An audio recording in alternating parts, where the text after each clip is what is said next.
Bonjour et bienvenue pour ce 3e épisode des Histoires de l'Inconnu, où nous analyserons les différents personnages d'histoires multiples proches d'une forme de wiki à travers son histoire, son design et son évolution en tant que personnage. Aujourd'hui, on va un peu s'écarter des personnages principaux pour parler d'un de mes premiers personnages, après Hermès bien entendu, dans une histoire écrite avant Histoire multiple. À la demande de Jeanne Fouden, donc, nous étudierons ce personnage. Si vous le voulez bien, donc, partons à la rencontre de Roger Ranger.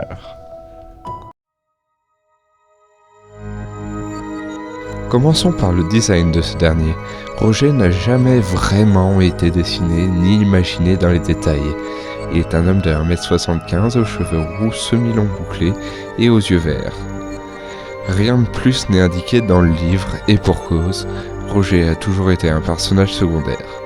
On peut tout de même approfondir en disant que, comprenant l'époque à laquelle il apparaît, soit en fin de printemps 2019, il serait en t-shirt et jean. On peut également affirmer qu'il porte un chasuble ou une veste aux couleurs du magasin dans lequel il est vendeur. Un magasin de cassettes dont nous allons désormais parler.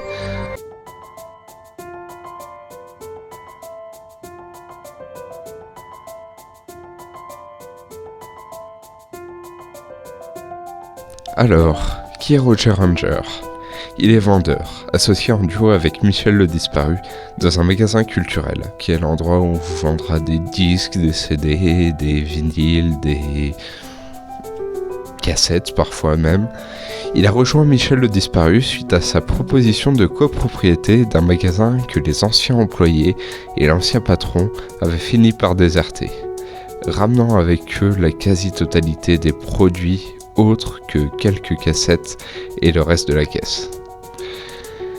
Ils avaient alors dû se débrouiller avec des stocks invendables d'archives de l'OFAC, on en reparlera sans doute un jour, et sans argent.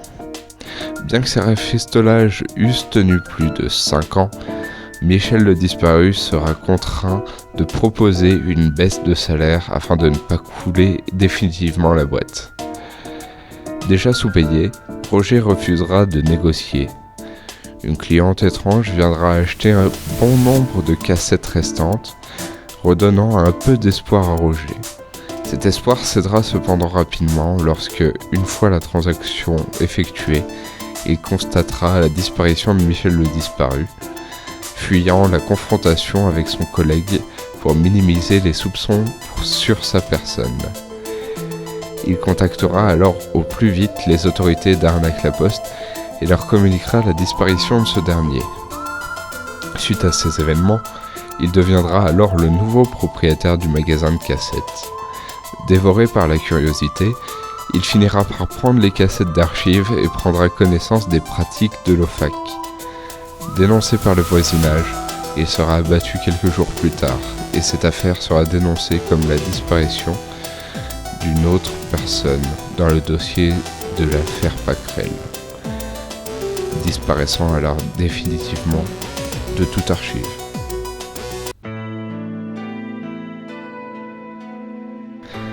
Bien que Roger connaisse une fin tragique non citée dans l'Histoire multiple Arc 1, ce qui pose la question de ce qui a bien pu arriver à tout autre personnage sans fin définitive avancée, la nouvelle dont il provient à l'origine avance une fin bien plus heureuse pour lui.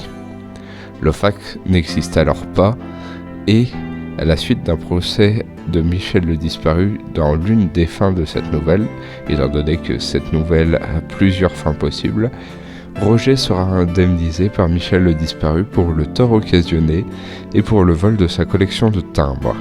Il sera alors entre-temps devenu postier et aura retrouvé une vie plus ou moins normale. Merci d'avoir regardé cette vidéo.